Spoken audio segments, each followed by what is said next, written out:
World War II was a result of fascist expansion. Nazi Germany was at the forefront of the cause, led by Austrian-born Adolf Hitler. By 1942, Germany had control of almost all of Europe. Jews were considered as non-citizens. Inside the walls of Nazi-occupied Europe, the Jews were the largest persecuted group of the time, with multiple concentration camps and over 6 million dead. Jews were said to have stolen jobs and countless other supposed actions that infuriated the German government to the point where they stripped the Jews of their citizenships. Jews from all over Europe searched for a safe place where they would not be persecuted, but due to priority agendas of the world leaders during the war, saving the Jews was not at the top of the list.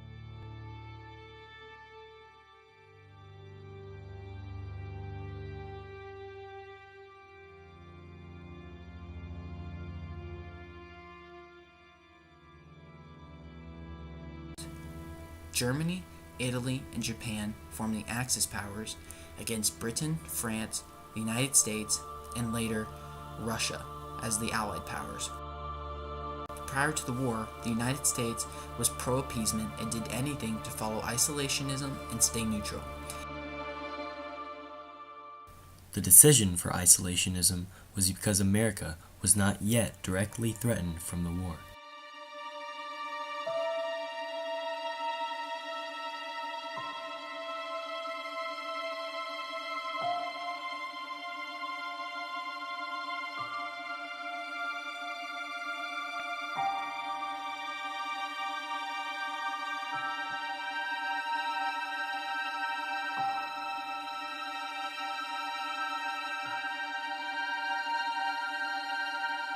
The United States finally joined the war after the attack at Pearl Harbor. According to Dina David Smith, I don't believe so. I don't think that it was very easy for a lot of Jewish people to end up in the forest and be able to be saved that way.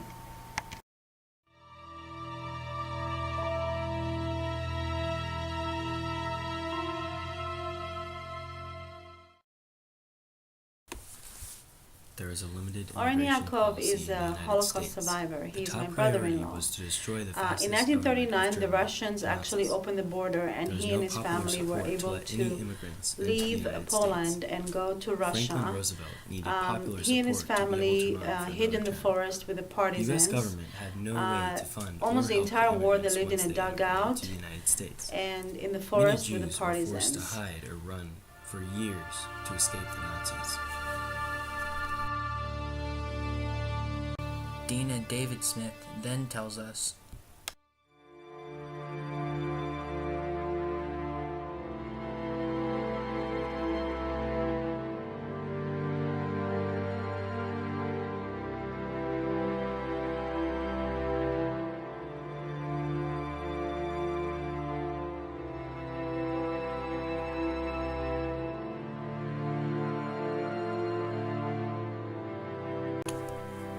One of the most famous and brave true stories of a group of Jews who hid from the Nazis was the Jewish partisan group, known as the Otrad or Bielski partisans.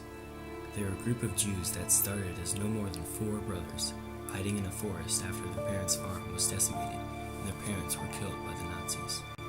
when the Germans first attacked Lida, where Tuvia Bielski was asleep, he was a corporal in the Russian army. He woke up to the sound of bomb fire. He later wrote, "The fear and the panic was unbelievable, and there was a catastrophe in the air, a sense of doom." The leader was Tuvia Bielski and his 3 brothers, Asul, Aaron, and Sus. Formed in the Naliboki forest in pre-war Poland, now western Belarus, they lived there for 2 years and built hospitals and a school. In May 1942, when the Germans were conducting the mass killing in Lida, Tuvia's hometown, the brothers decided to move their relatives into a small forest near Stankovic. Tuvia later wrote, "There was something familiar about the forest, and in the worst case, we could escape among the trees." Over 1,230 Jews ended up joining the partisan group. Tuvia served as a corporal in the Polish army, and upon forming the partisan group, sent missionaries to invade the ghetto and recruit new members. He also organized men to gather food, which was the hardest challenge. Guards were set up to protect the community from German Nazis. They faced freezing temperatures and had to fight for land from non-Jewish or Russian partisan groups. They also had to migrate often to avoid the German force. They attacked German roads. Later, when the immigration laws had been eased in the United States, he made the decision to turn down working with the Israeli Defense Force and moved to the United States to start a trucking and taxi business, living there with his wife and brother. The leadership that Tuvia portrayed to his partisan group allowed them to thrive and survive through the war. The legacy he left all of us was the generations to come from the survivors that he assisted in his camp. Tuvia will forever be remembered as the man who organized one of the greatest Nazi-defying partisan groups